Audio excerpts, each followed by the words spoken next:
Vamos então de pré-jogo, de clássico. São Paulo e Santos se enfrentam hoje, domingão de Páscoa. Aliás, feliz Páscoa para você que assiste o meu canal do Santos.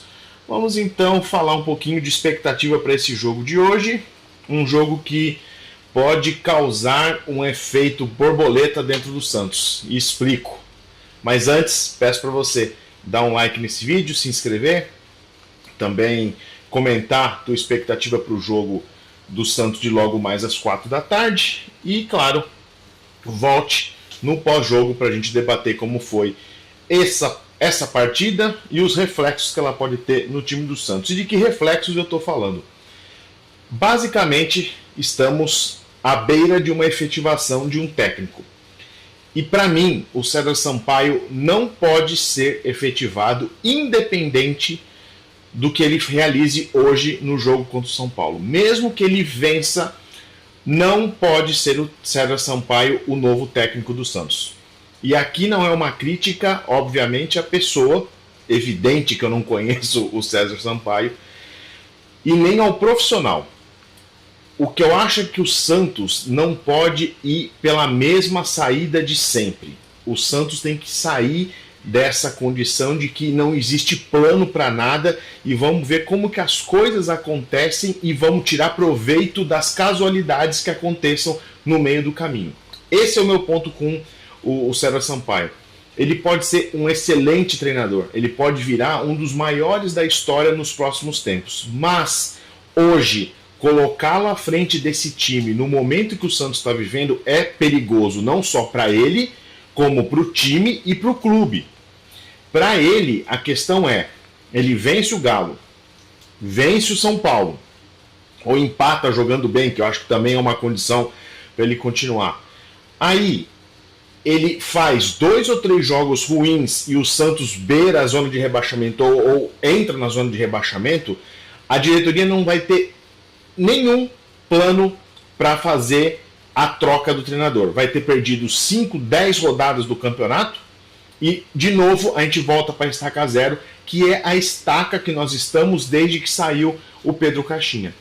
E tem uma linha do tempo que ela é super perigosa e que o Santos, de novo, flerta com essa falta de planejamento por pura incompetência da sua diretoria.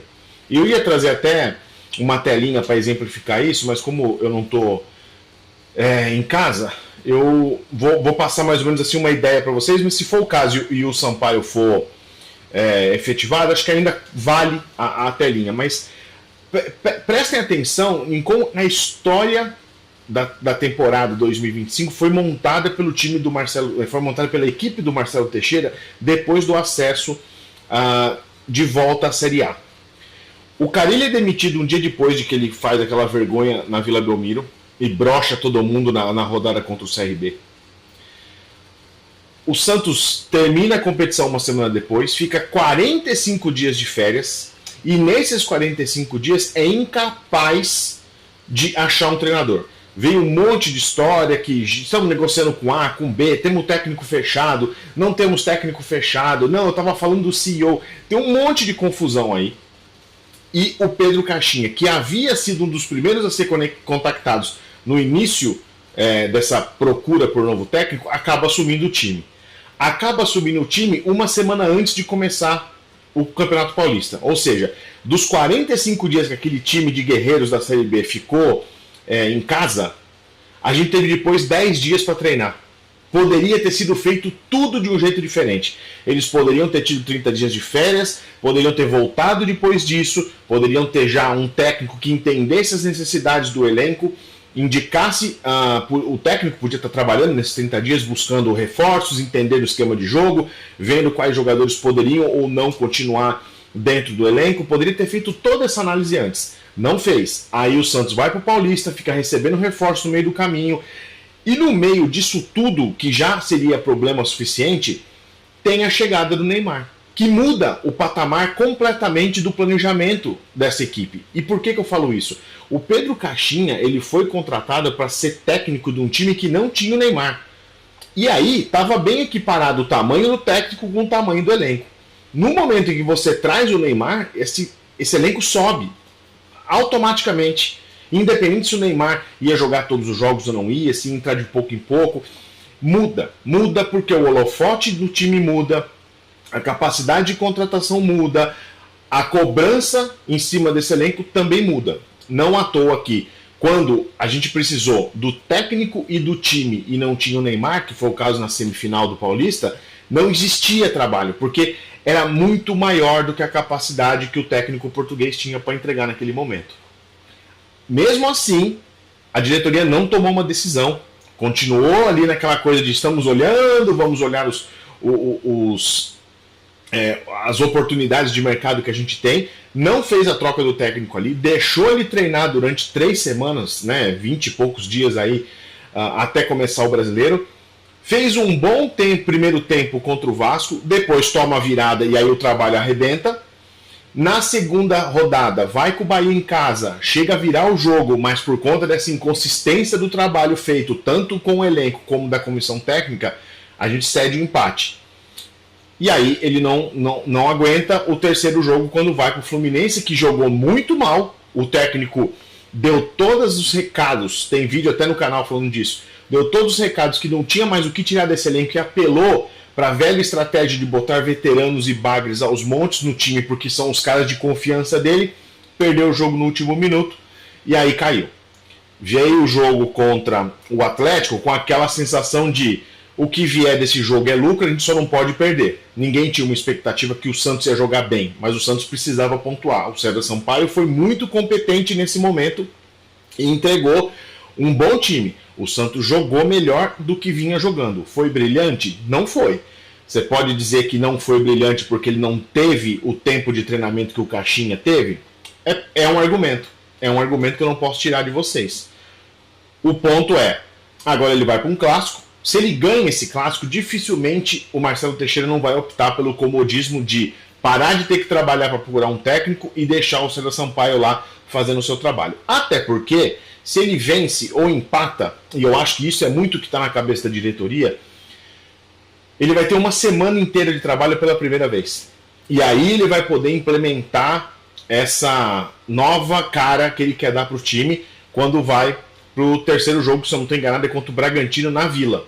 Então, pode ser ali, e no melhor cenário, o Santos ganha do Galo, ganha do São Paulo e ganha do Bragantino. O Santos faz 9 pontos que ninguém estava na conta, e aí o Santos dá um saldo na tabela, e aí você pode gerar uma confiança maior.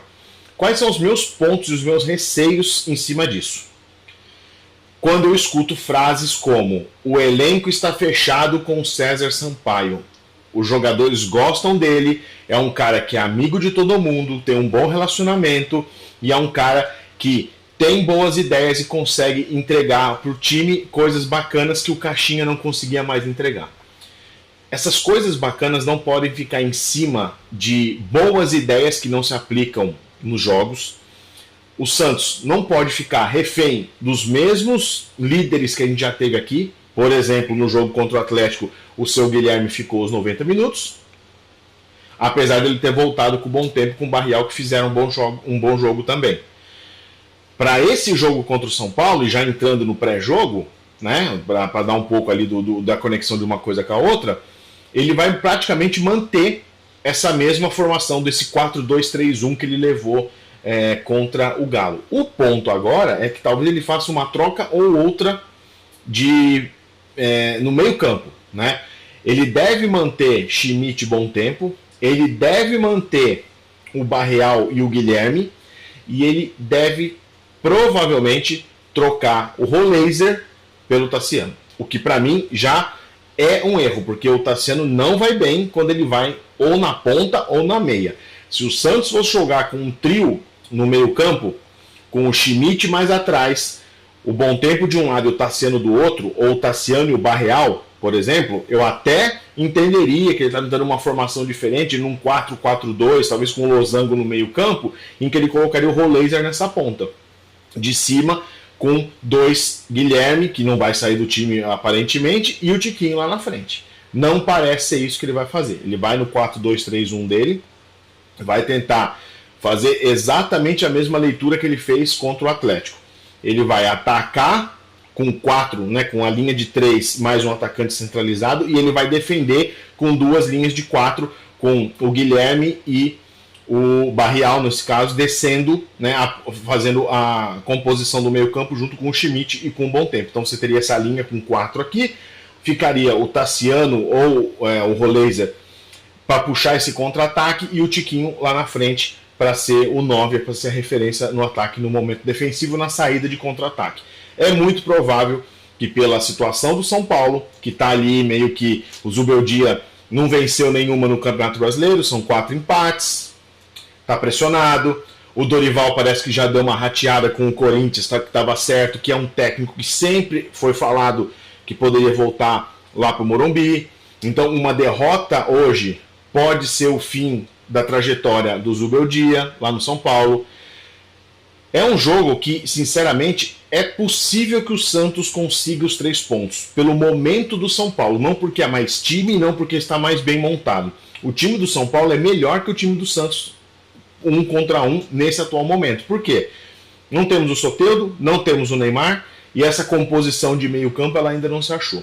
Eu, de verdade, volto ao ponto, eu continuaria procurando técnico para vir para o Santos. E, para não falar que eu não dei nenhuma solução, e dei uma de Pedro Martins, que só apontei problema, o que eu faria? Se é para deixar o César Sampaio, então a gente deixa o César Sampaio para fazer até a parada do Mundial. Doa ao que doer. Se os caras estão fechados com eles, esse é o momento que o elenco e o César Sampaio deveriam dar uma resposta para a diretoria. Falando assim, a gente banca os resultados para ficar ali no meio de tabela, para não entrar em zona de rebaixamento, para não passar nenhum vexame. Daqui até o Mundial. Depois do jogo do Bragantino, são 7 jogos totais, até com a Copa do Brasil no meio. Então, assim, esses 7 jogos dariam um corpo, ele conseguiria entregar um pouco melhor a questão estratégica e de evolução do time como técnico, César Sampaio. Só que aí você teria que ter obrigatoriamente um técnico fechado para assumir esse time na pausa para o Mundial. Essa seria a única estratégia que eu faria para manter o César Sampaio. Mas aí depende muito do que ele e o tal do elenco que corre por ele, a gente já viu como corriam lá na época do Carille na Série B, como que isso seria feito. Para mim, a gente desperdiçaria 8 rodadas aí do Brasileiro e uma eventual Copa do Brasil. Tem os 2 jogos do CRB nesse meio do caminho aí. Acho muito arriscado, acho que é uma saída confortável para a diretoria manter o César Sampaio. Não acho que é momento. Se ele for bom, se ele for identificado como um cara de potencial para ser um técnico, deixa ele comandar um sub-20, deixa ele ter experiência no sub-17, deixa ele maturar, deixa fazer igual qualquer pessoa faz dentro de uma empresa, por exemplo. O cara é muito bom, legal, você não precisa botar o cara de presidente só porque ele fez um mês bom na empresa. Você dá mais coisa para ele, coloca ele para vivenciar outras situações. Essa janela entre a rodada de hoje e o Mundial, para mim, seria esse período de experiência do César Sampaio se a diretoria for pela zona de conforto. Mas aí, o que acontece se entrega esse time na beira do Mundial, na zona de rebaixamento, não jogando nada, sofrendo na defesa, não fazendo gol no ataque, com o Neymar fora, tendo esses 30 dias, basicamente, que vai ser o Mundial, que seria o tempo ideal para treinar, aí a gente vai ter um problemaço. Porque essa diretoria não vai conseguir bancar. E aí volta um ponto. Deixa de ser interessante para os técnicos pegarem. O Sampaoli, que falou que topava pegar no meio do ano, tem que fechar com ele agora, entregar o clube na mão do César Sampaio e falar assim, trabalha bem para entregar isso aqui, entregar bem esse time para o Careca. Entrega para o Careca e aí ele vai. E vai ter 30 dias para... Já pode ir pedindo contratação desde agora, para mapear, para negociar, para efetivar esses caras quando abrir a janela, e ele vai ter os 30 dias para colocar esse time no rumo, tá? Então, assim, acho que vai ser pouco provável, a menos que o Santos leve uma goleada hoje no Morumbi, que o César Sampaio não esteja no banco de reservas na Vila contra o Bragantino, tendo uma semana livre de trabalho. Minha opinião se essa for simplesmente a decisão, tá errada. Se essa segunda, aí tudo bem. Acho pouco provável que aconteça, mas espero realmente que o Santos consiga uma boa jornada. Beleza? Conta para mim nos comentários qual é a tua expectativa com o jogo de hoje, do Clássico. Conta para mim também se você concorda com o César Sampaio sendo efetivado. Eu tô de volta no próximo episódio do meu canal do Santos. Um abraço, tchau!